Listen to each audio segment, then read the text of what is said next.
Inutusan umano ng dalawang mambabata sa Kamara ang pulis na si Colonel Hector Grijaldo Jr. na magsinungaling tungkol sa Duterte drug war. Kung Dan Fernandez put the paper he was holding on the table and told me, ito ang sasabihin mong statement na ito. Ito ang supplemental affidavit ni Colonel Garma.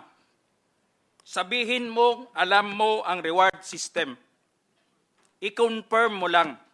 Kung Abante asked me how many years do still I have with the PNP, I answered, I still have 4 years before my retirement.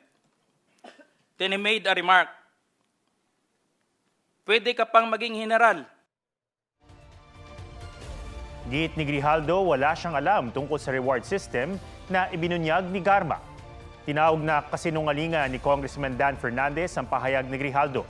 Pinatawag daw nila si Grijaldo dahil sinabi ni Garma na kaya nitong suportahan ang kanyang pahayag tungkol sa reward system.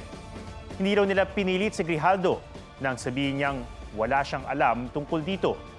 Pinabulaanan din ni Congressman Benny Abante ang elegasyon. Wala umano siyang pinilit na pumirma sa anumang affidavit kapalit ang posibilidad ng promotion.